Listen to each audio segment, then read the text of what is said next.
This was not what you would consider a TV-friendly set. Yeah, I would agree with you there. I'm not a TV-friendly person on average. You've got racism, homophobia, sexual assault, imperialism, critiquing a founding father, attacking the Disney Corporation, and then to tag to this, 3 genocides.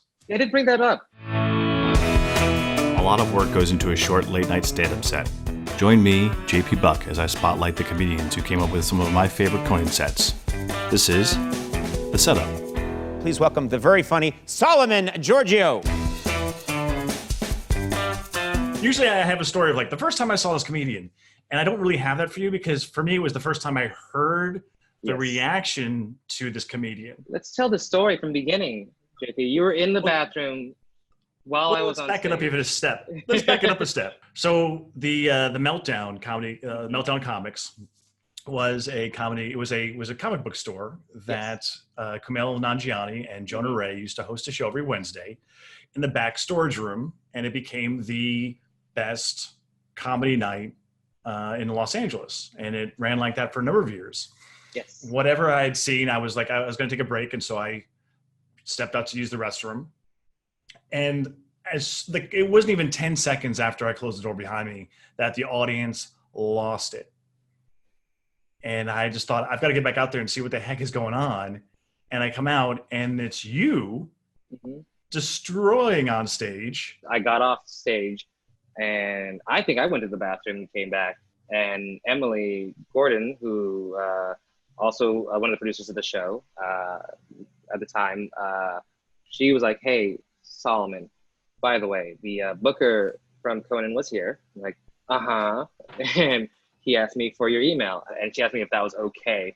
I was like, oh yeah, am I gonna be the first? I'm gonna be that comic that's like, sorry, who tried to talk to you? The booker for what show? Well, because I was like 8-9 years in, and it wasn't easy, and like I was like barely making any money, and like that. And that's the thing is like as a comic, there's a lot of difficulty with being as a Black gay comic, at that time specifically. Like I wasn't being featured for anybody. I was getting college shows and they were very sporadic, but I was like, I'm like 9 years, almost going to 10 years in. You just kind of get in your own head about whether or not you should be doing this. And especially if you're working as a server with a college degree and you're like, what am I doing with my life?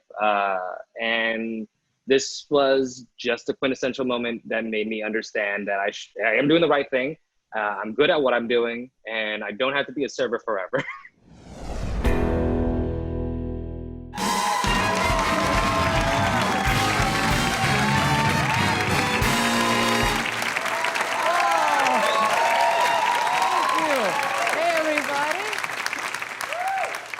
I'll give you a moment to adjust. Hi. That was me going, holy f***, this is happening right now. Like that walk from the green room to the curtain, I feel should be at least 20 minutes long of like people in my life coming to me and letting me know it's gonna be okay. But it's all of 10 seconds. It is. Me running out feels like I was prepared, but it was more along the lines of like, I'll give you a moment, which is like, give me a second, I think I'm gonna die.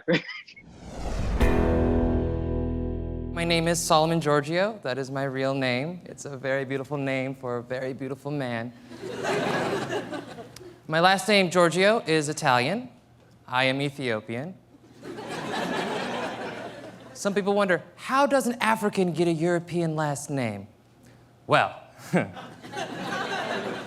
a lot like a fairy tale. Except in this fairy tale, there happens to be an Italian army occupation, a brutal civil war, a few decades of famine, and no happy endings. But my first name... Did you hear that right there? Yes, it's my favorite part of it. Is Andy's laugh. Did you hear that when you were on stage actually performing? I turned to him, I think, because I heard a groan in the audience. That was the boost of confidence I got for the rest of the set, was Andy's approving laughter, where I was like, all right, I guess, yeah. Because it is... Yeah, that joke, it is definitely a hit or miss sometimes. It hit more than a miss, but when people are just like, right off the top, you're already getting into colonialism. Like, yeah. I recently watched the Disney animated feature Pocahontas because I'm a grown man and no one can stop me from doing whatever I want. However, I feel that movies should come with a written apology. Firstly, the Native Americans as a people have suffered the worst genocide in human history. Some may say, hey, Solomon, what about the Holocaust? And I wouldn't take that away from anyone. The Holocaust was a terrible, terrible tragedy. However, I have seen 10 or more Jewish people in the same room.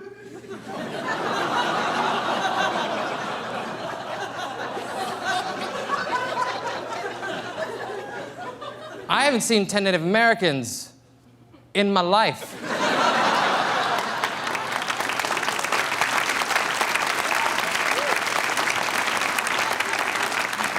You're threading a needle there.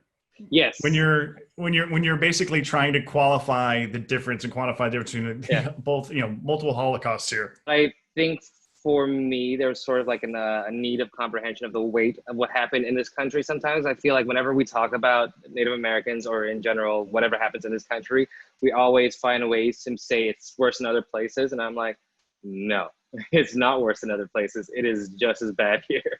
And I never expected to do it with comedy, but it's also, it's always very, very weird to me whenever anyone talks about what goes on in this country historically, as if it's always just like a less than aspect. And I do like talking about American history in that way of like, we should be deeply ashamed of this.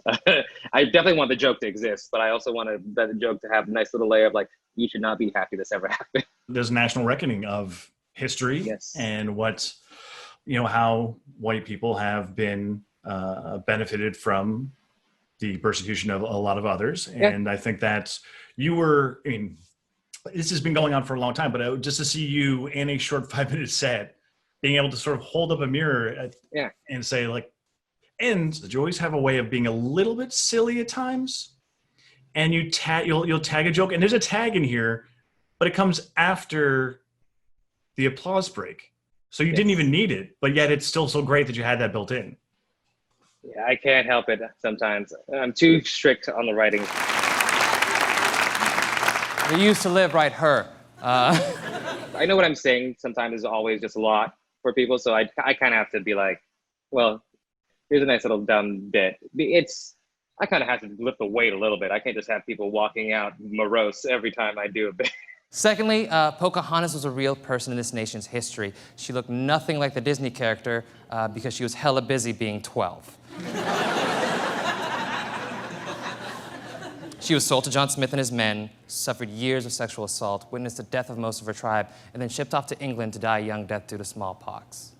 Now, someone at the Disney Corporation caught wind of this tale.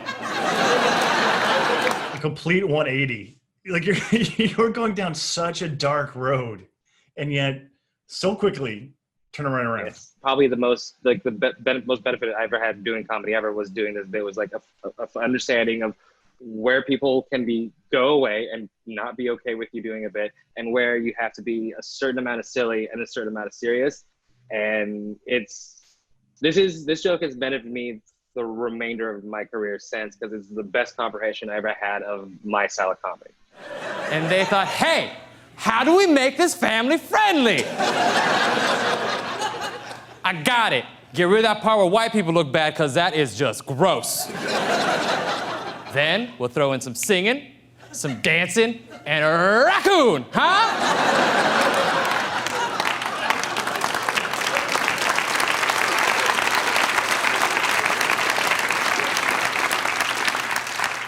I apologize, the only impersonation I can do is a blacker voice. Another moment where you're just being a little silly. Yes, but also that moment is because of you. I've never really listened to myself. I never listened to recorded versions of myself. And because of the recordings that I sent to you, I would have to listen to this impersonation of this fake pitch person. And I'm like, why do you sound blacker at this moment? And I'm like, oh, that's because the only voice that I ever attempted to impersonate is like, oh yeah, that's all I got. I don't really have. And then I realized, oh yeah, my speaking voice is the wider voice. I forgot that. Let's not forget the fact that I forgot my own joke halfway through. My cue cards are right in front of me with my actual joke to tell me what I'm going to say. And for some weird reason, there's a point in time during my set where I realized exactly what I was doing. which is like, oh, you're performing in front of these people and it's gonna be on national TV. And then my joke literally just evaporated. I didn't matter what was in front of me. It was like, You're not the only one. It's happened. Yeah.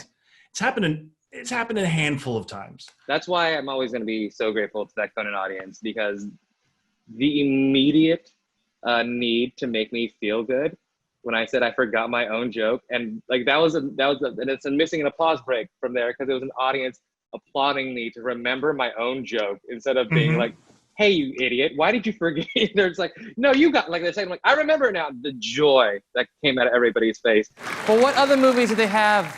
This one is about a young African princess named Sally, who falls in love with a young man named Thomas Jefferson. Stay on board. They get married, and she helps him write the Declaration of Independence. Huh? With help from a friend, Roscoe, the singing fried chicken. And Uncle Tom, the dancing watermelon. Name of the movie? 0 Years a Slave. That tag there, originally you had, from what I remember, the last time I heard that joke, I think before we decided to go with it, you had said the name of the movie was That's Exactly How It Happened, Don't You Dare Debate It, which is a mouthful. It proves it proves your point. However, when did you come up with this alternate title? Something just clicked during one of the transcripts. Also the first time I ever wrote and looked at my jokes was during this process, and I was like, yeah, it was like very like that's a heady ending. It's a great idea. Like so I was like, yeah, 0 Years a Slave makes sense, because I had a joke about 12 Years a Slave in general, because it's like that's. And it was like, how do the other slaves at the time feel about this? It was like, and yeah, so it's very much like, yeah, it's like 0 Years a Slave makes the most amount of sense to throw right here, because it's a disregard for how long they were actually slaves, which was none of the years.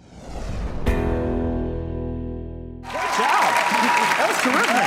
Yeah, great material. Thank you, man. This very moment right here, this is the moment where you finally get to see my body say, you don't have to go to the bathroom anymore. It was the most orgasmic feeling in the world, because your whole body gets so tense with nerves, and then all at once, every single nerve disappears.